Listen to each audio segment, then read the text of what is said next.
Ageu capítulo 1, versículo 1, diz assim, ó. No segundo ano do rei Dario, no sexto mês, no primeiro dia do mês, veio a palavra do Senhor por intermédio do profeta Ageu, a Zorobabel, governador de Judá, filho de Seatiel, e a Josué, o sumo sacerdote, filho de Josadaque, dizendo: assim fala o Senhor dos exércitos. Este povo diz: não veio ainda o tempo em que se deve edificar a casa do Senhor. Veio, pois, a palavra do Senhor por intermédio do profeta Ageu, dizendo: acaso é tempo de habitardes nas vossas casas forradas, enquanto a minha casa fica deserta? Ora, assim diz o Senhor dos exércitos: considerai os vossos caminhos. Tendes semeado muito e recolhido pouco. Comeis, mas não vos fartais. Bebeis, mas não vos saciais. Vestivos, mas ninguém se aquece. E o que recebe salário, recebe-o e coloca num saco furado. Assim diz o Senhor dos exércitos: considerai os vossos caminhos. Subi ao monte, trazei madeira, edificai a casa, dela me agradarei, diz o Senhor. Amém? Amém. Pessoal, existem duas formas básicas, existem mais, tá? Mas duas formas basilares, básicas, de você ler e interpretar a Bíblia. Se você conseguir dominar essas duas formas, você vai começar a entender um pouco melhor da Bíblia, tá? A primeira é você ler a Bíblia, as coisas como elas foram, as coisas como elas foram. A segunda é as coisas como elas são, tá? A primeira forma, as coisas como elas foram, é o lado histórico da Bíblia, de alguma forma até científico, histórico, que você vai ler para poder entender um tempo, uma época, uma história, algo factual que aconteceu, um fato. É o lado histórico da Bíblia. Você vai ler a Bíblia para conhecer a história que existe na Bíblia e nada além disso. A outra forma de você ler a Bíblia é ler a Bíblia as coisas como elas são. E o que é isso? É você olhar para a Bíblia de forma devocional. É você ler a Bíblia e deixar a Bíblia ler você. Na medida com que você vai lendo, a Bíblia vai lendo você. Na medida com que você vai lendo, a palavra de Deus vai falando com você, ok? Você olha para os fatos e tudo que interessa a você é ouvir a voz de Deus. Então você não se prende necessariamente a todos os fatos, mas a mensagem que a história quer passar para você, ok? Ok? Então é a Bíblia, as coisas como elas foram, é a história. Você vai se prender ali unicamente à história e as coisas como elas são. Quando você lê esse texto, você pode ler de duas formas. As coisas como elas foram, conta o lado histórico. E qual é o lado histórico? O povo de Israel que era dividido, uma nação dividida em dois lados, Reino Sul, Reino Norte. O Reino Sul foi para a Babilônia, ficou cativo, e eles retornam. Quando eles retornam da Babilônia, eles pegam Jerusalém destruída, né? Judá está toda destruída, completamente destruída. Sua casa, sua lavoura, o templo. Não tinha restado ninguém com capacidade de reconstruir a cidade, de reconstruir o templo, de reconstruir a lavoura. Então, quando eles voltam com o pensamento de reconstruir a cidade. Esse é o lado histórico. Só que quando você começa a ler o texto e vai lendo o texto, você percebe que existe uma mensagem de Deus que é muito atual. E que fala com a gente, e que Deus vai falando com a gente. E qual é essa mensagem que está de alguma forma incrustada, presa, está encerrada dentro desse texto, dessa palavra que nós lemos? Veja bem, o povo voltou e começou a edificar sua casa, sua cidade, sua moradia. Aí alguém olhou e falou assim: olha, nós deveríamos construir o templo, a casa de Deus. E alguém olhou e disse: não, é melhor a gente deixar para depois. Por quê? Não temos ouro nem prata suficiente, e Deus merece o melhor. Você percebe que as intenções são boas. Deus merece o melhor. Então vamos edificar a nossa casa, a nossa lavoura, e vamos ganhar dinheiro. E quando a gente tiver bastante ouro, bastante prata, bastante riqueza, nós iremos edificar a casa de Deus. Aí veio a palavra do Senhor para o povo. Deus veio falar com o povo e Deus se queixa para o povo. E Deus fala: este povo, vocês estão dizendo, não veio ainda o tempo de edificar a casa do Senhor. Aí Deus se queixa dizendo: é para vós tempo de edificar a casa de vocês, enquanto a minha casa fica deserta? O que Deus está se queixando? Deus está se queixando da prioridade do povo, que o povo tinha dado prioridade à casa deles e não à casa de Deus. Embora as intenções deles eram boas e as desculpas deles eram boas, porém essas desculpas não eram suficientes perante Deus. E Deus olha para o povo e fala: eu não aceitei as desculpas de vocês. Ela é suficiente para todas as pessoas que vocês tentarem explicar. É justo você ter onde morar para construir a casa de Deus. Isso é justo e Deus não nega. Mas essa desculpa não é suficiente, porque Deus conhecia a intenção do coração daquele povo. Então, ouça a palavra de Deus que eu digo para você nessa tarde. A primeira mensagem de Deus para o povo foi que nem só de boas intenções viverá o homem, mas de toda a palavra que sai da boca de Deus. Não é de boas intenções que nós vivemos o reino de Deus. Não é com boas intenções que nós caminhamos com Deus. Quando você baseia a sua vida em boas intenções, bom, você precisa ignorar, ou você pode ignorar o que Deus fala para você. Você não necessariamente precisa ser guiado pela voz de Deus, porque afinal de contas, você tem boas intenções, você está fazendo coisas boas, mas não é de boas intenções que nós vivemos com Deus. Nós vivemos por toda palavra que sai da boca de Deus. Não é por boas intenções que nós devemos orientar a nossa vida, mas pela palavra de Deus que nos é direcionada. Você precisa, eu preciso, nós precisamos orientar a nossa vida e guiar a nossa vida pelaquilo que Deus está nos falando, e não necessariamente pelaquilo que nós queremos oferecer a Deus. Antes de tentar oferecer algo a Deus, deixa Deus oferecer a vontade dele para você. E então você vai oferecer a Deus os seus caminhos em conformidade com o caminho de Deus, porque não são os caminhos dele que irão se adequar aos seus caminhos, são os seus caminhos que se adequarão aos caminhos dele. E ainda que você tenha boas intenções, se elas não estiverem adequadas com a vontade de Deus, aquilo que você faz não te servirá. Quantos entendem? Quantos entendem? A vida com Deus e a nossa trajetória com Deus, ela não é feita de boas intenções. Ela é feita de um coração que está sujeito à vontade de Deus e obediente à voz de Deus, e sujeito ao querer de Deus. Caso contrário, a gente passa a fazer um monte de coisa para Deus, e Deus recusa aquilo que nós estamos fazendo. Ora, você pode até dar desculpas para Deus do porquê você está fazendo do jeito que você está fazendo, e essas desculpas, elas podem ser suficientes para o seu pai, para a sua mãe, para mim, para o pastor, para qualquer pessoa, mas não serão suficientes perante Deus. A Bíblia conta em João capítulo 3 a história de Nicodemos. Nicodemos veio de noite ter com Jesus, e aí o Nicodemos fala para o Senhor: eu sei que tu és mestre vindo da parte de Deus, porque ninguém pode fazer os sinais que tu fazes se Deus não estiver com ele. Cheio de boas intenções. Aí Jesus olha para Nicodemos e fala: em verdade te digo, Nicodemos, se tu não nascer de novo, tu não pode ver o reino de Deus. Nicodemos olhou e falou: mas como pode um homem sendo velho voltar para o ventre materno e nascer a segunda vez? A isto respondeu Jesus a Nicodemos: aquele que não nascer da água e do Espírito não pode entrar no reino de Deus. Porque o que é nascido de carne é carne, o que é nascido do Espírito é Espírito. O que é motivação carnal é carnal, o que é motivação espiritual é espiritual. O que é vontade humana, por mais que seja com boas intenções, é humana, mas o que é gerado do Espírito é Espírito. Por isso eu te falo, Nicodemos, você pode estar cheio de boas intenções e com certa razão. Se você não nascer de novo, você não pode ver o reino de Deus. E ver o reino de Deus não necessariamente está ligado àquilo que é visual, mas àquilo que é compreensível, compreender. Porque o reino de Deus não se trata daquilo que você vê, mas daquilo que você discerne. Tem gente que não enxerga porque não tem um óculos visual em perfeito estado, mas discerne melhor do que aquele que está enxergando, que está vendo. Porque com Deus enxergar não é ver, é discernir. E as coisas de Deus, elas não são visíveis, porque elas não são carnais, não são materiais, não são epidérmicas, não são sentimentais, não é nem sequer lógica, não é do raciocínio humano, não é o que você ou o que eu pensamos, achamos e tensionamos, mas é aquilo que o Espírito de Deus sopra sobre o teu coração.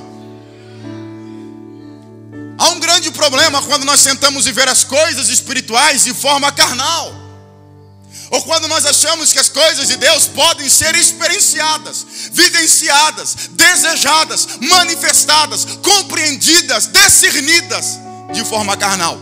E não pode. As coisas de Deus são discernidas pelo Espírito de Deus. Você pode sentir muita coisa de Deus na sua vida e não entender nada de Deus. Você pode processar muita informação de Deus e não compreender nada de Deus. Até porque, queridos, veja, o primeiro ponto para... Eu posso descer aqui, posso, né? primeiro ponto para você começar a compreender as coisas de Deus é você assumindo e entendendo que você não tem capacidade de entender. Com Deus é assim, você não entende quando você pensa que é capaz de entender, você só começa a entender quando você entende que você não é capaz de entender. Eu sou estudante de filosofia, de lógica, eu faço faculdade de filosofia, formado em teologia. Então, a gente tem sempre a tendência de olhar as coisas de forma lógica. Mas eu nunca olho para a Bíblia baseado na lógica humana, porque toda vez que você tenta levar para a Bíblia aquilo que você acha, aquilo que você pensa, aquilo que você acredita, você já está a um passo de começar errado. Quando você olha para a Bíblia, a primeira coisa que você tem que fazer é orar e dizer: Deus, de mim mesmo eu não entendo, mas eu compreendo pelo Teu Espírito. Me leva pelas palavras, me faz entender o Espírito por detrás da letra, me faz entender as coisas do Teu Espírito. Porque para a Bíblia você não leva a tua inteligibilidade, a tua cognoscibilidade, o seu entendimento. Você leva para a Bíblia a sua humildade e a sua pobreza de espírito. Aliás, é isso que Jesus fala no Sermão do Monte, Sermão da Montanha, Sermão da Bem-aventurança. Jesus fala, o primeiro mandamento de Jesus é: bem-aventurados pobres de espírito, porque deles é o reino dos céus. E aqui dali é interessante porque Jesus, antes de estar no monte dando o mandamento, Jesus vai para o deserto. Antes do deserto ele está no batismo das águas. Então ele vai para o batismo das águas, para o deserto, para o monte da lei. Quem é que fez o mesmo percurso? Moisés. Moisés passou nas águas do Mar Vermelho, Moisés foi para o deserto, Moisés subiu o monte, Moisés deu a lei. Mas qual é a diferença da lei de Moisés para a lei de Jesus? É que a lei de Moisés é baseada na meritocracia, e a lei de Jesus é baseada na sua pobreza e incapacidade de espírito. A lei de Moisés é: você tem que fazer para merecer. A lei de Jesus é: você só começa a merecer quando você reconhece que você não merece. A lei de Moisés você tem que entender, aí você vai avançar. A lei de Jesus é: reconheça que você não entende, aí você começa a avançar. A lei de Moisés é: vai com a sua força. A lei de Jesus é: deixa o Espírito Santo te conduzir. A lei de Moisés é: vai nas intenções, na lei, na rigidez da lei, de fazer certo, nas boas intenções. A lei de Jesus é: não é só boas intenções, é preciso desejar certo, fazer certo, mas não por você, pelo Espírito Santo de Deus que guia você. É você deixar o Espírito Santo conduzir a sua vida. Por isso, na conversa de Jesus com Nicodemos, Jesus fala algo muito bonito no versículo 8. Jesus fala: olha, não te admires por eu te dizer que necessário é nascer de novo. Não te admires por isso, porque eu tenho algo mais poderoso para te falar. E o que é? E aí Jesus fala no versículo 8: o vento sopra onde quer, ouve a sua voz, mas não sabes de onde vem e nem para onde ele vai. Assim são todos aqueles que são nascidos do Espírito. As coisas de Deus são assim, elas não estão presas, elas não são rígidas. Ela não é da forma que eu acredito, que você acredita. Deus faz o que Ele quer. Tem coisas que você diz lá, Deus não opera, e Ele opera. Você que não opera, mas Ele opera. Tem coisas que você diz aqui, Deus está operando, e Ele não está operando, porque não está operando onde você quer que Ele opere. Ele opera onde Ele quer.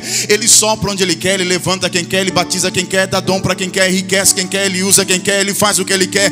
Pessoas que vocês dizem: não, lá Deus não está com ele, Deus não anda com ele, Deus está guiando ele, está levando ele. E pessoas que você diz: não, aquele lá merece Deus, e às vezes não merece Deus, às vezes Deus não está com ele.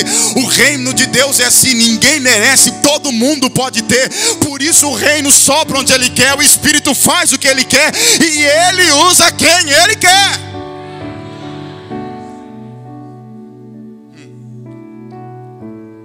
E é por isso que às vezes normalmente Ele usa e levanta quem a gente pensa que Ele não vai usar e levantar. Eu mesmo, eu olho para mim e falo: uau, eu era um camarada que tinha tudo para dar errado. Absolutamente tudo. Eu sou criado na igreja, mas eu tenho uma história bem complicada. Já nasci numa situação muito delicada. Eu nasci num bairro ali no Itajaí chamado bairro Matadouro. Pelo nome tu já viu qual é o negócio ali é meio tenso, irmão. Matadouro. O negócio ali é tenso. Dos meus amigos que se criaram comigo, a maioria está no tráfico, a maioria já morreu, já sepultei alguns amigos. É um bairro bem complicado, bem pesado. Meu pai na época viciado em drogas. Nós éramos em 5 irmãos. Meu pai viciado em drogas. Imagina isso há 20 anos atrás. Minha mãe empregada doméstica. A gente era muito pobre, mas bem pobre. Pobre mesmo. Pobre, bem pobre. Pobre mesmo. Pobre, bem pobre mesmo, pobre. Pobre. Eu sei que você imaginou essa pobreza, mas é pelo menos mais 10 vezes pobre. Bem pobre mesmo, pobre. Pobre que quando a pobreza chega perto de mim eu até arrepio. Eu digo: ui. Pobre, irmão. A gente pedia pão nas padarias para comer, era uma situação complicada. Minha mãe saía para trabalhar, empregada doméstica naquela época ganhava muito pouco, era bem pouco. Meu pai era viciado em drogas, então a gente morava numa casinha sem água, sem luz, nada, uma casa muito pequena, um quarto só e uma cozinha, e na cozinha tinha os biliches, né? E a gente dormia ali, meus irmãos e tal. Era uma situação extremamente complicada. A gente ia para a igreja só no domingo, usava a roupa que a gente ganhava das pessoas. Eu lembro o primeiro terno que eu preguei. O primeiro terno que eu preguei foi um irmão que me deu. Ele disse que sabia que eu ia pregar. E ele disse, então eu vou te dar um blazer para te poder pregar. Um blazer de lã batida. E o irmão era enorme. Eu magrinho, como ainda continuou, né? Mas mais baixinho assim. E engraçado que eu tenho o mesmo peso desde quando eu era solteiro. Não muda nada, né? Eu muito magrinho e tal. Eu tinha 15 anos de idade. Ele colocou aquele blazer sobre mim. Eu fiquei... aquela coisa horrível e tal.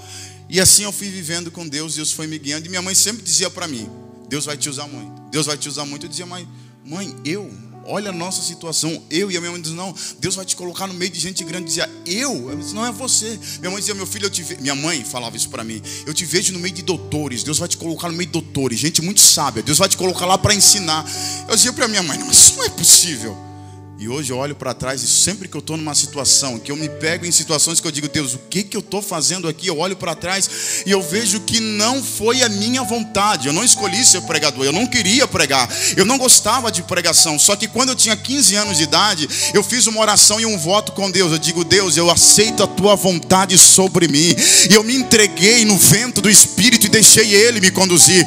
Outro dia um jovem me parou na porta da igreja e falou, José, o que tu fez para chegar até aqui? E eu vi que ele me admirava e que queria um conselho, queria um mapa. Eu disse, cara, não tem mapa. Se eu tivesse planejado para que as coisas acontecessem do jeito que acontecesse, que está acontecendo na minha vida, talvez eu nem teria chegado até aqui. Mas eu cheguei porque eu confiei na palavra de Deus sobre a minha vida. E eu deixei o Espírito Santo soprar e Ele me levou. Deixa eu falar uma coisa para você. Talvez você não tenha o melhor pai do mundo, a melhor mãe do mundo. Talvez você não tenha a melhor condição financeira, o melhor estudo. Talvez você não seja o mais inteligente. Talvez você não seja o mais capacitado. Nada disso importa. Quando o poder de Deus sopra no teu favor, Deus te leva onde Ele quer e Ele faz o que Ele quer. Tem alguém que acredita nessa palavra? Tem alguém que crê nisso? Quer dar certo com Deus? Pare de tentar de fazer do seu jeito ou achar que você pode chegar do seu jeito. Se entregue e confie no vento do Espírito. E deixa Ele soprar sobre a tua vida e não tem como dar errado. Deixa eu te falar uma coisa. Receba essa palavra em nome de Jesus. Eu levo isso para mim e eu quero que você leve isso para você. Você tem o Espírito Santo na tua vida. Você não tem como dar errado. Eu não tenho como dar. A possibilidade de você dar errado é zero. Porque você tem uma vontade de Deus sobre a sua vida. E o poder de Deus está com você. Você não tem como dar errado. Porque o Espírito Santo de Deus está com você. A chance de dar errado é zero. Poderá dar errado caso você queira viver as coisas de Deus a partir das suas vontades, das suas boas intenções. Mas lembre dessa palavra: nem só de boas intenções viverá o homem, mas de toda palavra que sai da boca de Deus. Há uma palavra de Deus sobre a sua vida. Você crê nisso? Há uma palavra de Deus sobre o seu futuro. Há uma palavra de Deus sobre a sua vida. Há uma palavra de Deus que foi determinada pelo Senhor dos altos céus. Creia nessa palavra. Te apegue com essa palavra. Creia. Você não tem como dar errado. Eu não tenho como dar errado. Ninguém que está aqui, todos que estão aqui, ninguém vai dar errado em nome de Jesus, porque o poder de Deus está em nosso favor. Aleluia. Creia nessa palavra. Não coloque as suas intenções na frente da palavra de Deus. Deixe as tuas boas intenções de lado. Se agarre com o plano do Senhor e creia, porque vai dar certo. O povo de Israel, cheio de boas intenções, tenta de alguma forma fazer algo para Deus, e aquilo que eles tentam fazer para Deus de forma muito curiosa vem na contramão daquilo que Deus está fazendo, daquilo que Deus quer que eles façam. Porque eles achavam que as intenções que eles carregavam no coração era legítima. Só existe uma boa intenção e que de fato é legítima. É aquilo que Deus está fazendo. Se você me perguntar aqui, irmão José, qual é o plano que eu devo traçar para a minha vida? O plano que você tem que traçar é esse, querido. Descubra o que Deus está fazendo e faça parte disso. Descubra o que Deus está fazendo e faça parte disso. Fique atento ao movimento do que Deus está fazendo. Entra na lotação, entra nessa Kombi de Jeová e vai junto. Deixa o vento soprar, deixa ele te guiar. Não fique de fora. Descubra o que Deus está fazendo e faça parte disso. Quando eu tinha 15 anos, eu queria ser músico, né, irmão? Eu queria fazer barulho na igreja. Mas com 15 anos de idade, quando eu vi que eu não tinha mais jeito, que Deus ia me usar na área da pregação, eu entrei no rumo. Comecei a andar com quem pregava, comecei a andar com os líderes. Com 16 anos de idade eu já era líder de jovens. Deus já estava me usando. Simples. Eu deixei as minhas vontades de lado e tudo que eu pensei eu descobri o que Deus estava fazendo. Que Deus estava levantando uma geração para mudar as coisas. Que Deus estava levantando um povo para fazer a diferença. E eu disse, eu quero fazer parte disso também. Isso é a vontade de Deus para você. Descubra o que Deus está fazendo e faça parte disso. Esse é o melhor projeto de vida que você pode ter. Mas o povo estava cheio de boas intenções. E a palavra de Deus veio na contramão daquilo que eles pensavam. E a palavra do Senhor vem dizendo, olha, esse povo diz, não veio ainda o tempo de edificar a casa do Senhor. E Deus se queixa. É para vocês, pois, tempo de habitar em vossas casas estucadas, forradas, enquanto a minha casa fica deserta, destruída. O que Deus se queixa? Além das boas intenções do povo que estava à frente da vontade de Deus, Deus se queixa da prioridade do povo. Vocês priorizaram a casa de vocês, as vontades de vocês, os sonhos de vocês, os desejos de vocês, os planos de vocês. Se esqueceram de mim, me colocaram em segundo plano. E se tem uma coisa que Deus não aceita, irmão, é ficar em segundo lugar. Se tem uma coisa que Deus não quer, é o tempo que restar eu vou dar para Deus. Se tem uma coisa que Deus quer, é desde o primeiro minuto da sua vida, você abrir os olhos do seu dia, você abrir os olhos e falar, Senhor, essa casa aqui é a sua casa. Esse dia aqui é o seu dia, essa vida aqui é a tua vida. Toma conta. Toma conta. Quando Jesus foi perguntado qual é o maior dos mandamentos, Jesus nem titubeou. Ele disse, amarás o Senhor teu Deus sobre todas as coisas, com toda a tua força, de todo o teu intelecto, com toda a tua alma. Não é amar apenas a Deus, é amar com toda a força. Não é amar apenas com toda a força, é com todo o teu intelecto. Não é com todo o teu intelecto, é com todo o teu sentimento. Não é 99,9, é amar a Deus 100% acima de qualquer coisa. Porque Deus não aceita em ficar em segundo plano. A Bíblia diz o seguinte, buscar-me-eis e me achareis quando me buscardes de todo o coração. Buscar com apetite, com fome. As coisas nossas coisas dos homens são assim. Nós conhecemos e amamos. Você conhece alguém e passa a amar esse alguém. As coisas de Deus são diferentes. Você ama e aí então você conhece. A Bíblia diz, provai e vede que o Senhor é bom. Primeiro você tem que provar, depois você vai ver que é bom. Eu estava pregando em Pato Branco, acho que foi ano passado, congresso de oração das irmãs. E aí o pastor, o vice-presidente, estava na casa dele. Aí ele comia melão de manhã. Eu preguei 3 dias, ele comia melão de manhã. Aí ele olhou para mim assim no domingo de manhã e falou, José, quer um pedaço de melão? Eu disse, não quero, eu não gosto. Eu disse, então tá. Aí ele falou para mim assim, tu já provou melão? Eu disse, não. Eu disse, mas como é que tu sabe que tu não gosta se tu nunca provou melão? Tem que comer. Eu disse, então tá. Eu peguei um pedaço de melão para provar, né? E o melão é bom. Melão não é ruim, né? É bom e não é. Uma aguinha minha doce, não dá demais. Mas quer dizer, o que eu tinha antes era um conhecimento de informações sobre o melão. Estético, tangível, palpável. Mas eu não tinha provado ele na sua essência. As coisas de Deus são assim. Você tem que amar para poder conhecer. E só no ato de provar é que de fato você conhece.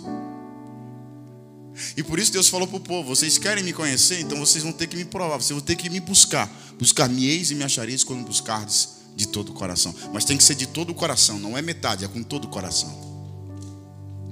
Quando eu tinha 14, 15 anos de idade, foi o tempo que eu orava, e orava com muita frequência assim. Não é que eu orava pouco, eu orava mesmo, orava. Vivia só para orar e ler a Bíblia. Quando eu disse, não, eu vou pregar então, aí eu comecei a orar. A gente foi para o monte uma vez, e a gente montou uma cabana lá no monte, 30 dias ficamos lá. A gente levou miojo, não façam isso, pelo amor de Deus. E a gente levou miojo, macarrão instantâneo. Até hoje, irmão, quando minha esposa fala, eu vou fazer o miojo, está amarrado.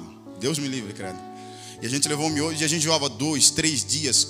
E quando não suportava mais da fome, aí a gente comia o miojo e orando. E aquela coisa, a gente orava direto na igreja, no monte, subia e tal. E tinha uma irmã que já partiu para o Senhor, a irmã Neide, ela era zeladora. Eu lembro de um dia que estava chovendo e eu disse, não, nós vamos para o monte. E mais um amigo, não, nós vamos orar, tinha 14, 15 anos. Não, nós vamos orar. É hora de orar e tal. E ela disse, mas por que você não ora na igreja? Não, para Deus tem que ser melhor, num sacrifício. Aquela coisa, né? Não, tem que ser agora. Ela disse, não, vocês estão tudo doidos, ver o senhor orar na igreja, vão ficar doentes, não sei o que. Não, aquela coisa toda assim. Porque achava que era aquilo dali. Aí o tempo passou e Deus foi me fazendo muita promessa. Vou te usar, e vou te dar, e vou te levar, e aquela coisa toda, Deus foi fazendo promessa. E eu posso agradecer a Deus, porque de todas as promessas que Deus me fez, a maioria se cumpriu. Deve ter umas 3, 4 que não se cumpriram, mas a grande maioria se cumpriu. Deus foi falando, Deus foi muito fiel, tem sido muito fiel comigo. Foi cumprindo as promessas. Mas eu lembro que no ano de 2014, eu entrei numa crise de fé muito profunda, e eu orei a Deus, e eu falei, Senhor, o Senhor me fez algumas promessas que ainda não se cumpriram. Aonde estão aquelas promessas que o Senhor me fez? Sabe o que Deus falou comigo? Josiel, cadê aquele coração para qual eu fiz promessa? O que mudou não foi a minha palavra, o que mudou foi o teu coração.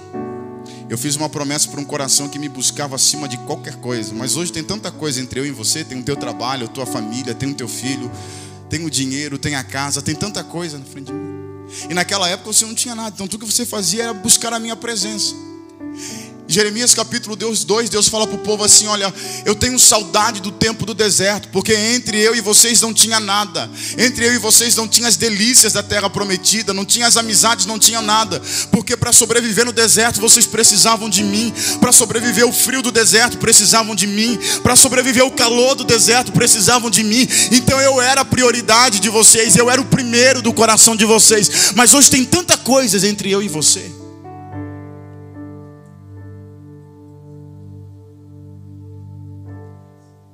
E às vezes a gente pergunta para Deus, Senhor, aonde está? Que a gente ouve, e quando a gente pensa, poxa, agora vai dar certo, parece que escapa. Onde está a tua palavra?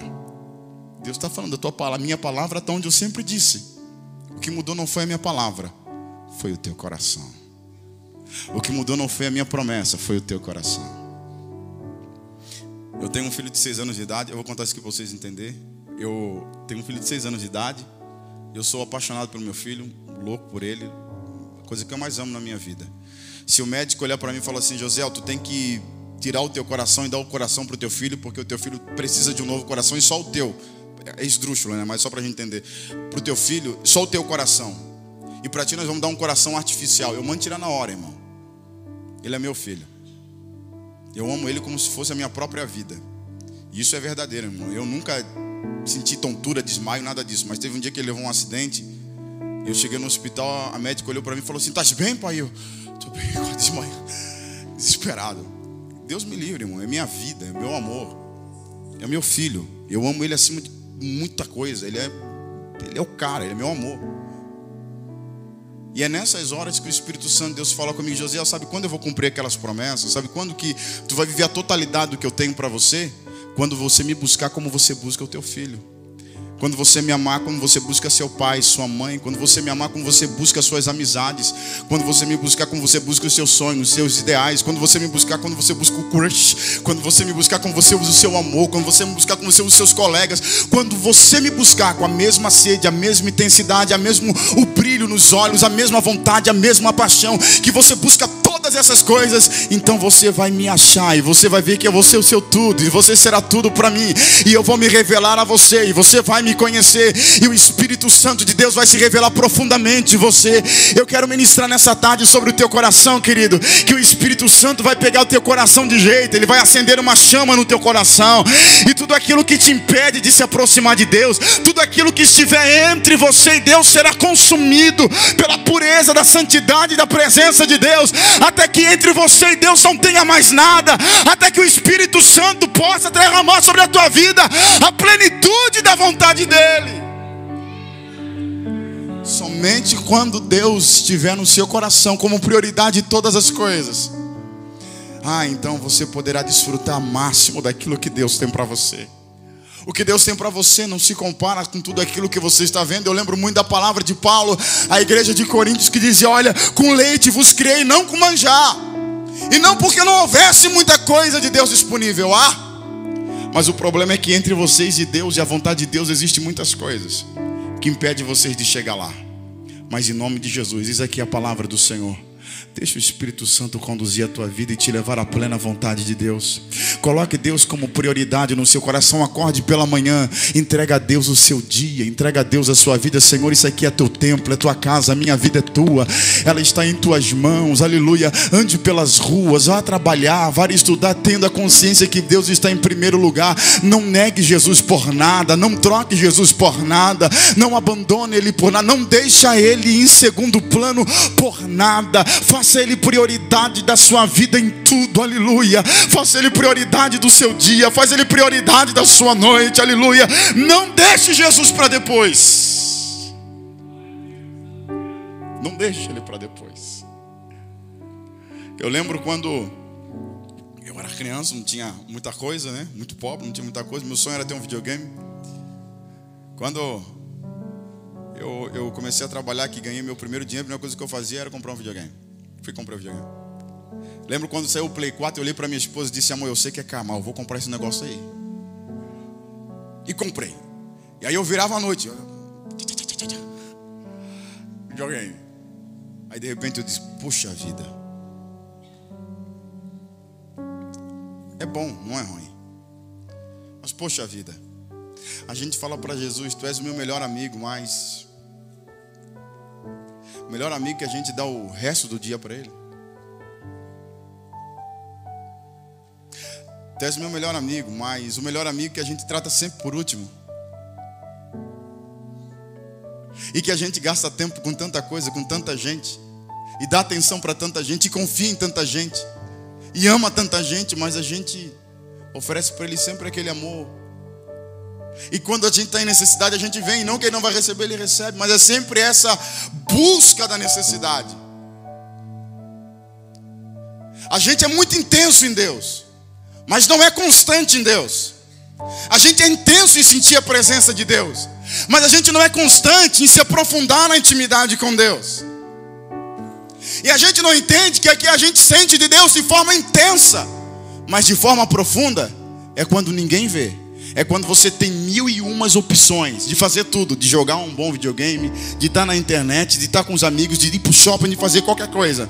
Mas você prefere fechar a porta do quarto secreto, dobrar o joelho e falar: Espírito Santo, eu estou aqui, vem de novo, Senhor, fala comigo de novo, me revela os teus mistérios, eu quero conhecer os teus segredos. E eu te garanto, há uma voz de Deus esperando por você no teu quarto secreto, há uma palavra de Deus aguardando você lá no quarto secreto. Fecha a porta do teu quarto, dobra os joelhos e ora, e a voz do Espírito Santo vai falar com você, e Ele vai te conduzir, Ele vai te guiar por coisas e lugares que você nem imaginou ainda,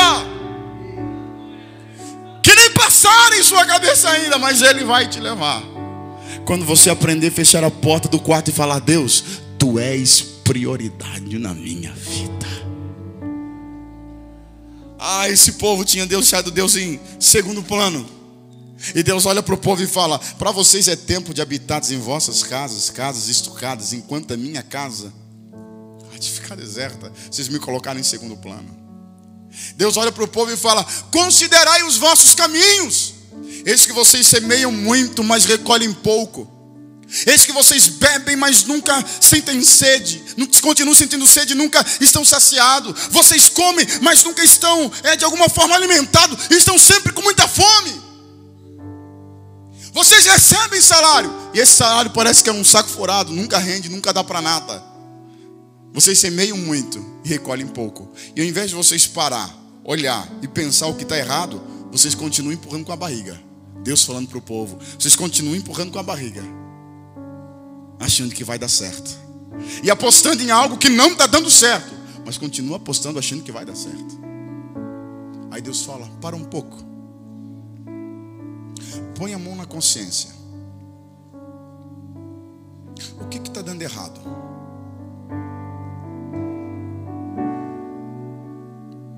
Porque tem alguma coisa que não está fechando aí. Você acredita acredita no meu amor, mas se sente carente o tempo inteiro. Espera aí, tem alguma coisa aí que não está dando certo. Você acredita que eu estou contigo, mas se sente sozinho o tempo inteiro. Opa, espera aí, tem alguma coisa que não está dando certo. Você acredita na minha salvação, mas continua amando e desejando as coisas do mundo. Opa, espera aí, tem alguma coisa que não está dando certo. Tem alguma coisa fora do lugar. E aí, em vez da gente parar, pedir ajuda, chamar alguém e dizer: olha, eu estou vivendo uma mentira, a gente consegue empurrar com a barriga. E a gente vai empurrando com a barriga. Vamos ver onde é que vai dar, achando que no final vai dar certo. Não vai. Tem que parar, chamar alguém e dizer: vem cá, eu estou falando do amor de Deus, mas eu não sinto. E não é vergonha para ninguém parar, olhar para trás e dizer: olha, tem alguma coisa. Não é vergonha para ninguém chamar e dizer: vem cá, eu preciso confessar um pecado. Não é vergonha para ninguém. Não é vergonha para ninguém chamar o líder e dizer: vem cá, eu estou precisando de uma oração, porque o que eu estou vivendo. Não é vergonha para ninguém. Ruim mesmo é empurrar com a barriga, semear muito e continuar recolhendo pouco.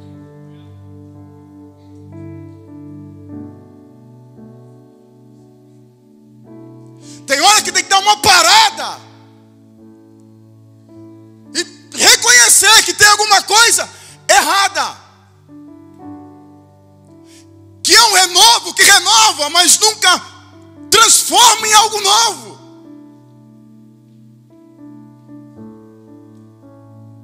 Que é um pão que eu como agora e que eu chego ali fora, tenho fome de todas as coisas que o mundo me dá.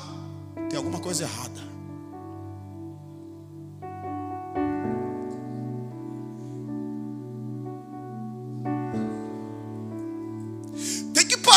E pensar: por que os meus sentidos e as minhas vontades ainda não estão convertidas a Deus? Tem que parar um pouco e pensar: por que eu ainda não sinto prazer em ler a palavra de Deus? Tem que parar um pouco e pensar: por que para mim orar ainda não é um prazer? Tem que parar um pouco e pensar: por quê? Chamar alguém e dizer: opa, vem cá, eu estou falando de algo que eu não vivo. E não é vergonha para ninguém, não. Não é vergonha pedir ajuda. Não é vergonha pedir ajuda. Não é vergonha chamar alguém e dizer: vem cá, ora por mim, preciso confessar. O que não dá mais é para empurrar com a barriga. Considerai os vossos caminhos. Porque eu posso olhar para você aqui e dizer: poxa, olha, a espiritualidade dele está legal. E quer saber, gente? A gente olha aqui e a gente vê um monte de gente que está legal, mas você e Deus sabem como está o seu coração. Você e Deus sabe a incredulidade que sonda a tua alma. Você e Deus sabe como você está aqui, mas está longe de Deus ao mesmo tempo. Você e Deus sabe como você se aproxima com força. Você se aproxima com seus lábios. Você se aproxima com o teu cântico, mas o teu coração está longe dele. Você e Deus sabe. E a gente olha aqui, está tudo certo. E de repente a gente olha e fala: cadê o fulano? E o fulano já não está mais aqui, não quer mais vir na igreja, não. E o que aconteceu? É porque ele foi empurrando com a barriga. E a gente estava acreditando que estava dando certo, mas ele não pediu ajuda para ninguém. Em nome de Jesus. Essa é a tarde de você olhar para Deus, olhar para alguém e dizer: chega, chega. Espiritualidade de saco furado, chega. Espiritualidade onde eu me alimento, mas continuo desejando muito, chega. Espiritualidade onde eu não sinto prazer com as coisas de Deus, chega. Eu quero uma espiritualidade fervente. Eu quero um fogo que queima e que arde no meu coração o desejo e a paixão de andar com Deus. E espiritualidade que é mentirosa, não dá. E eu não estou falando que você não vai viver altos e baixos. Há momento que a gente está bem mesmo, e há momento que a gente está mal mesmo. Mas uma espiritualidade que a gente não vê resultado, não vê fruto dela, e que não há crescimento dela, não faz bem para ninguém. E Deus está falando isso para o povo: vocês têm que parar um pouco e considerar o caminho de vocês. Poxa, será mesmo que eu estou andando com Deus? Eis aqui a pergunta de Deus que ecoa no teu coração: como está a tua espiritualidade nessa tarde? Como é que chega o teu coração aqui nessa tarde? Gente, por quê? Por quê? Por que a gente ainda vê muitas pessoas que dizem amar a Deus e que Deus é poderoso e que é aquela coisa maravilhosa, mas que quando estão sozinhos a primeira coisa que fazem é rede social? E quando estão se sentindo solitárias, não dobram os joelhos, continuam apostando em pessoas. E não que não é bom pessoas, todo mundo precisa. Mas por que Deus sempre é a última opção? Quando não tem ninguém, a gente dobra o joelho e fala: poxa Deus, só sobrou o Senhor. Por quê? Tem alguma coisa que não está fechando aí. Tem alguma coisa que não está batendo aí. Mas a minha oração aqui nessa tarde: ô Espírito Santo, arranca toda a máscara do nosso coração, Senhor. Todo engano. E o pior engano é o engano a si mesmo. Não engane a você mesmo, não engane. Porque você pode enganar eu, você pode enganar as pessoas, você pode enganar seus pais, o pastor, todo mundo. Mas não engane a si mesmo, não se engane a si mesmo. Em nome de Jesus, toda máscara, toda falsa alegria, toda falsa completude, toda falsa concretude caia por terra. Porque o Espírito Santo quer nos fazer pleno aqui nessa tarde, em nome de Jesus. O Espírito Santo quer te dar uma espiritualidade plena. O Espírito Santo quer te dar uma alegria plena. O Espírito Santo quer te dar uma vida concreta, em nome de Jesus. Pare de apostar em fantasias, pare de apostar em máscaras, e deixa o Espírito Santo refazer o teu ser e refazer a tua vida e te tornar pleno. Poxa, irmão José, mas eu ainda tenho tempo, eu sou tão novo. Eis aqui um exemplo, e alguns outros exemplos que estão aqui. Com 15 anos de idade eu sabia muito bem o que eu queria para a minha vida. Eu queria a vontade de Deus para a minha vida.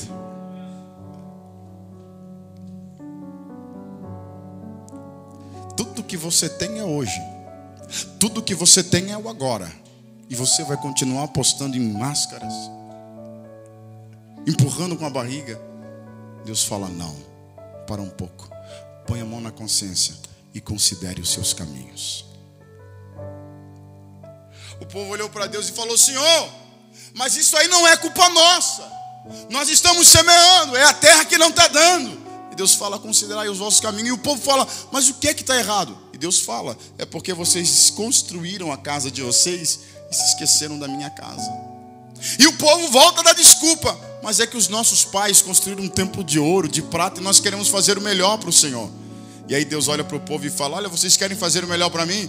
Queremos. Então faça o seguinte: suba ao monte, traz madeira e edifica o templo. Isso aqui é interessante, cara.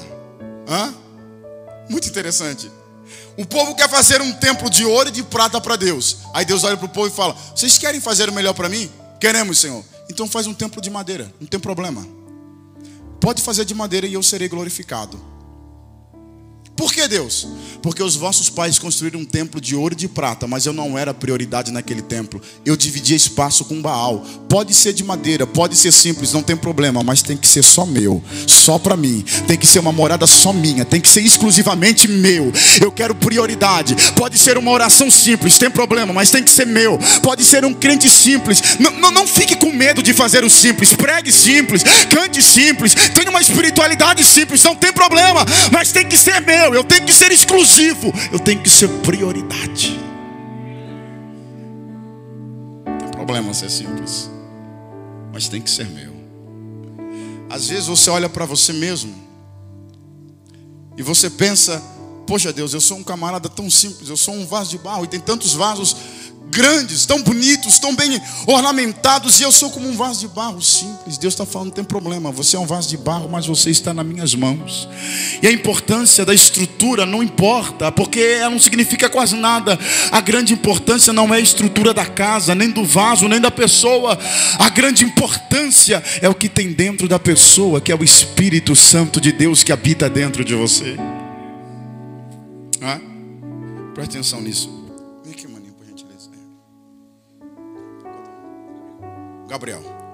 Gabriel, imagina que você vai para o céu agora, ok? Amém? Quer ir para o céu agora? Amém? Jesus, leva ele. Não, leva. Eu estava pregando em Chapecó no congresso de adolescentes, cheio. Você não sei quem conhece Chapecó, é grande, né? Muita gente, tinha muita gente, é bem grande assim, Chapecó. E aí eu chamei um jovem para fazer isso aqui, um adolescente. Eu disse: quer ir para o céu agora? Ele disse: Eu disse: poxa. Aí eu falei: fala que sim, Zé. Então vai, Gabriel. Imagina que você está indo para o céu agora, ok? Você está andando lá descolado lá no céu e tal. De repente alguém tropeça assim em você, né? Aí você vai ver: pô, cara tropeçou em mim, eu vou ver quem é para tirar uma satisfação, porque o cara tropeçou em mim. Aí quando tu olha, tu vai tirar a satisfação, quem é? Abraão. Tu olha e fala, meu Deus, Abraão, tu estás por aqui, Abraão, que maravilha, Abraão. Aí você olha para Abraão e fala, Abraão, eu quero saber o segredo da tua fé. Cara, porque tu foi chamado o amigo de Deus, tu foi o primeiro profeta, tu foi o cara, eu quero saber o segredo da tua fé. Aí o Abraão vai olhar para ti e vai falar assim, Gabriel, eu te conto o segredo da minha fé, mas antes tu tem que me falar uma coisa. Nessa hora tu já deve estar pensando, meu Deus, o que eu sei que o Abraão não sabe? Quando ele vai te perguntar, chega outro cara, também tropeça em você. Aí tu vai tirar satisfação também. Isso, você dá satisfação. Aí quando tu olha para tirar satisfação, quem é? Moisés, cara. Aí tu olha para Moisés e fala, nossa, Moisés, tu também por aqui, Abraão, Moisés, meu, que coisa maravilhosa, né, cara? Aí tu olha e fala, meu Deus, Moisés, eu quero saber o segredo da tua paciência, cara. Porque o Abraão tem fé, mas tu tem muita paciência. Qual o segredo da tua paciência? Porque aquele povo de Israel era chato. Me fala o segredo da tua paciência. Ele vai falar, olha, eu vou te falar o segredo da minha paciência. Abraão vai falar o segredo da fé dele. Mas antes tu vai ter que falar uma coisa para nós. Por que eu sei que Abraão não sabe, Moisés também não sabe? E quando eles vão perguntar, chega mais alguém que também tropeça. Quem é? Davi, cara. Eu choro. Cara, tu vai pensar, pô, lá na terra eu estava acompanhado do José, Samuel, lá tá melhor aqui, né? Moisés, Abraão, pô. Não que Samuel não seja uma boa companhia. Samuel é lindo, maravilhoso. Olha que coisa mais linda, irmão, esse homem. Olha lá, Moisés, irmão, Abraão. Quem é Samuel? Aí tu chega assim, Davi, pô, Davi, eu quero saber o segredo da tua adoração. Porque a gente está cantando umas coisas lá e tal agora, maravilhoso. Mas, pô, Davi, tu era muito profundo na adoração. Conta o segredo da tua adoração. Aí tanto Davi como Moisés e Abraão vão olhar para você e falar assim, Gabriel, nós vamos te contar o segredo da fé. Ou Gabriel, nós vamos te contar o segredo da fé, da paciência e da adoração do Davi. Mas antes você vai ter que falar uma coisa. Como é teu Deus Todo-Poderoso habitando plenamente dentro de você?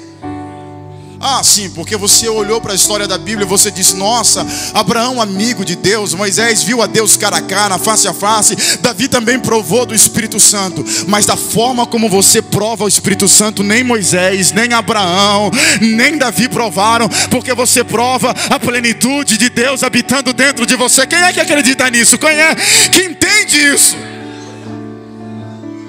Veja bem, a igreja de Coríntios não entendeu isso. A igreja de Coríntios olhou para Paulo e falou assim, Paulo, nós queremos ser igual a Moisés. Por quê? Porque Moisés tinha glória no rosto. Sabe como é que era, não? O Moisés subia para falar com Deus. Aí a glória de Deus vinha no Moisés. E Moisés descia com o rosto resplandecente. Aí Moisés descia, parecia um pisca-pisca, um farol. Aí o povo olhava para Moisés e falava, nossa, cara, isso aí que é um homem de Deus. Olha a glória de Deus, isso que homem é tremendo. O camarada tem glória no rosto. Aí quando a glória ia embora, aí o povo olhava para Moisés e falava, mas Moisés, não é tudo isso aí não. É bom, mas não é tudo isso aí não. Aí Moisés subia de novo. Aí glória no rosto. Aí o povo, ó, ele é bom mesmo. Te falei, ele é bom. Bom. Glória ia embora. Te falei que não era tudo isso. Aí Moisés foi ficando cansado disso. Aí Moisés bolou uma estratégia. Moisés subiu, glória no rosto. Aí desceu e mostrou, estão vendo? Glória, o povo. Aí Moisés foi e colocou um véu no rosto. Aí o povo não sabia se tinha glória ou se não tinha. Aí quando o povo queria falar mal do Moisés, eu vou mostrar para vocês a glória, hein? Não. E ficava aqui no... Aí o povo olhou para o povo de 1 Coríntios, olhou para o Paulo e falou assim, Paulo, nós também queremos glória no rosto. O Paulo disse, vocês são tudo louco. Vocês não entenderam bagatela de nada. Como que não? Aí Paulo falou, olha, a glória de Moisés estava no rosto, mas ela ia embora. Ele subia, recebia e ia embora. Subia, recebia e ia embora. Vocês não. Vocês têm o Espírito Santo habitando dentro de vocês. E ele nunca vai embora. Quando Moisés foi subir o templo, Deus disse, Moisés, santifica, porque tu vai subir o templo. Você está lavando a louça, limpando o carro, e o Espírito Santo está dentro de você. Moisés ia subir um monte e Deus dizia, Moisés, tira a sandália dos teus pés. Você está com chulé, nego. O Espírito Santo está dentro de você. Moisés ia subir um monte e deu uma Moisés, cuida! Você está na escola, andando, na escola, na farmácia, recreio, e do nada, Você já sentiu a presença do Espírito Santo do nada? Já sentiu ou não? Sentiu? Na rua, esse dia eu estava dirigindo o carro e eu parei assim, eu estava indo em Itaipava, e tem a BR que passa entre a cidade de Itajaí, que é o outro bairro. E eu estava naquela fila, uma fila tremenda, e eu estava ali escutando o jornal na rádio, coisa de velho, escutando o jornal na rádio do carro. E muito velho, né? Bem velho. Estou em crise porque eu peguei 2 fios de cabelo quando estava vindo para cá, branco, meu Deus, ficou de velho. E eu estava ali na fila, dirigindo, do nada, de repente, do nada, eu comecei a chorar e aquela presença de Jesus gloriosa no meu coração. E eu comecei a falar comigo mesmo. Eu disse: obrigado, Jesus, pela tua salvação na minha vida. Obrigado, Espírito Santo. E sabe quando o carro está só você e aquela presença parece que invadiu o carro, irmão? É como se Deus estava ali, sentado do lado. É como se Ele tivesse Ele dizendo: cara, eu estou aqui. Eu digo: obrigado, Espírito Santo, porque a tua presença está comigo 24 horas por dia. Obrigado porque eu não sou melhor do que Moisés, mas a tua presença está comigo como nunca foi com Moisés. Obrigado porque eu não sou melhor do que Abraão, mas a tua presença está comigo todos os dias. Oh meu Pai, aleluia. A presença dele não te abandona um minuto sequer. Um minuto sequer. Isso é muito bonito. Imagina o seguinte. Imagina que nessa projeção aqui agora, nessa projeção, Deus vai passar um filme, e o ator principal do filme é você. E Deus vai passar aqui nesse telão aqui, e todo mundo vai ver a tua vida do começo do ano até aqui. Tudo que você pensou, tudo que você desejou, tudo que você sonhou, tudo que você fez, tudo. Deus vai passar aqui. Olha, eu acabei de ver uma pessoa fazendo assim, ó.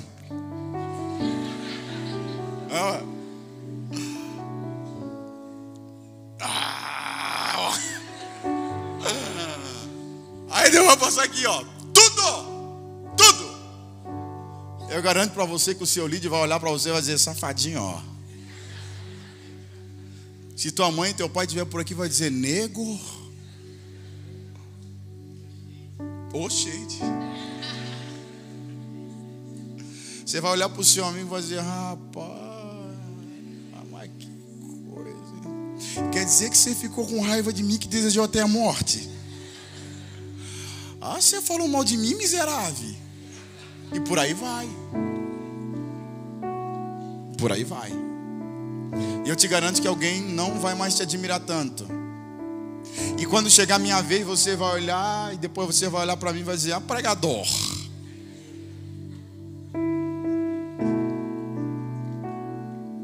E alguém não vai mais querer ser seu amigo. E alguém vai olhar para a estrutura do templo e vai dizer: isso aí não vale muita coisa não. E alguém vai olhar e vai dizer: bom, com ele não é bom ser amigo. E por aí vai. Mas o Espírito Santo de Deus, o Espírito Santo de Deus, Ele não conhece só a sua vida do começo do ano até aqui. Ele sabe desde o dia que você saiu do ventre da sua mãe. Ele sabe quando você andou, Ele sabe quando você falou, Ele soube o teu primeiro tropeçar, Ele soube o teu primeiro pecado, Ele soube o teu primeiro erro. Ele conhece a tua vida hoje, Ele sabe a tua vida amanhã, e Ele sabe que você talvez amanhã vai errar de novo, que você vai negar de novo, e Ele sabe a tua fraqueza de novo, e Ele conhece tudo isso de novo. Mas Ele está aqui nessa tarde dizendo: você é minha casa, e eu estou com você, e eu não deixo você. E algum amigo troca você, mas eu não troco você. Alguém abandona você, mas eu não abandono você. Enquanto você não me deixar, eu não deixo você, porque você é meu. Eu não te nego, você é meu. Você é meu. Isso é coisa que só o Espírito Santo faz pela gente. Quando eu era criança, eu tinha muito medo do meu pai muito bravo. Muito medo dele. E quando eu fazia alguma coisa, eu ficava com medo. E a gente era doutrinado na teologia do medo. Hoje vocês são doutrinados na teologia do amor. Nós era doutrinado na teologia do medo, irmão. Se tu pecar, Jesus vai te arrebentar no meio. O negócio era tenso. Eu lembro para mim que um dia eu olhei para minha mãe e falei assim: mãe, por que quando chove faz esses barulhos no céu? Eu disse: é teu pecado, tu pecou. Deus está bravo contigo. E dava aquele trovão, pá, eu disse: meu Deus. Ô Jesus, eu só peguei uma bolacha sem pedir.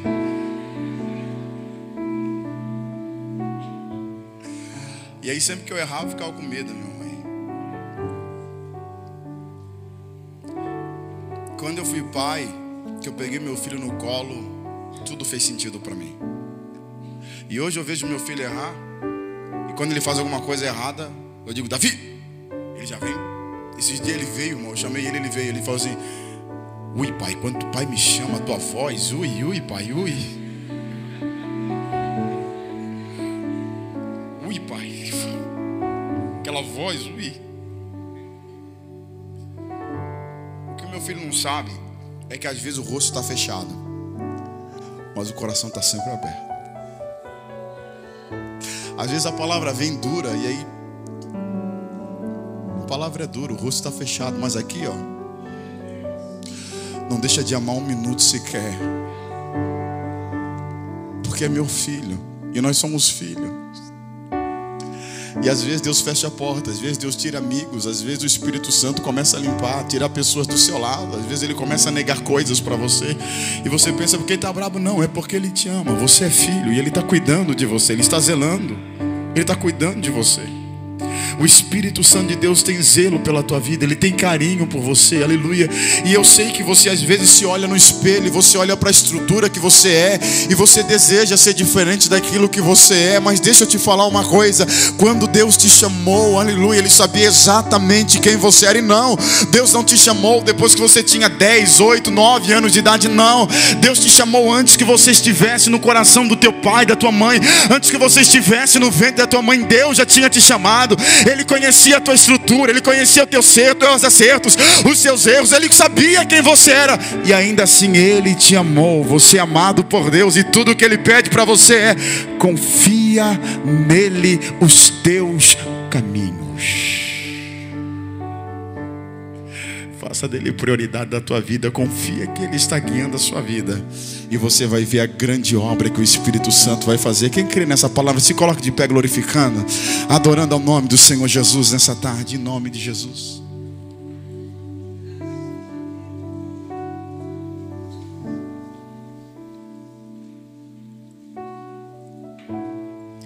Talvez a sua vida veio sendo forjada por uma série de medos, de temores.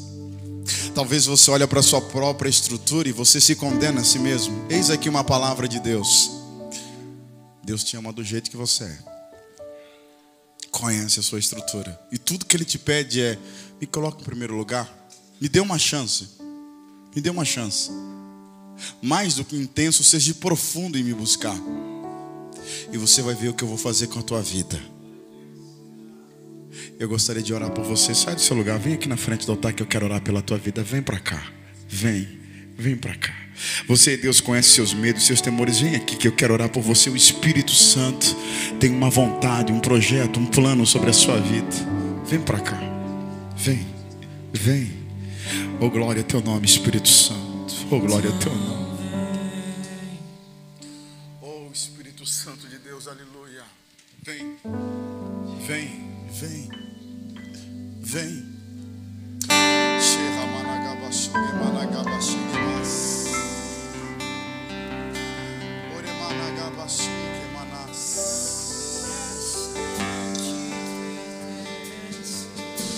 Oh, Espírito Santo, vem. Oh, Espírito Santo. Oh, Espírito Santo.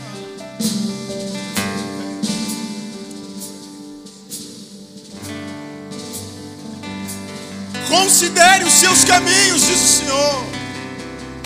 É tarde de parar e reconsiderar os seus caminhos, diz o Senhor. Oh, Espírito Santo. Oh, Espírito Santo, aleluia. Vem. Nós vamos fazer algumas orações.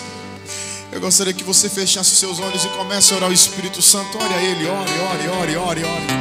Diga para Deus onde dói. Diga para Deus como está o teu coração. Ore. Você e Deus conhece o seu coração, sua espiritualidade, sua alma. Deus conhece os seus medos. Fale para Ele onde sangra, onde dói, onde fere, onde está ferida. Ore. ore. Com toda a tua força, ore. Com todo o teu coração, ore ao Espírito Santo.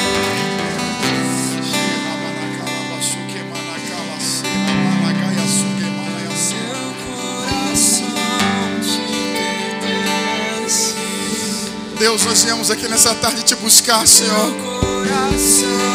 E nós estamos aqui pobres de espírito como somos, Senhor. Ó Deus, há quantas coisas no nosso coração que nos afasta da tua vontade, do teu querer, do teu projeto, dos teus planos, Senhor Jesus. Mas nós viemos humildemente aqui nessa tarde, Senhor, parar e perceber que alguma coisa precisa ser ajustada. Há coisas fora de lugar, Senhor. E eu sei que a tua mão tem trabalhado, tirado algumas coisas do lugar, Senhor, a fim de que nós viemos buscar a tua presença e dar prioridade ao teu Espírito. Por isso eu te peço, onde é o coração aberto, Espírito Santo, onde alguém sedento, faminto, ó Pai, pela tua revelação, pelo teu trabalhar, pelos teus projetos, pela tua revelação, eu te peço, Espírito Santo, toca esse coração agora. Toca esse coração agora. Acenda um fogo sobre essa alma, sobre esse coração, Espírito Santo. Consome o pecado da alma. Consome, Senhor, as falsas paixões. Consome todo engano. Consome, ó Pai, a nossa alma.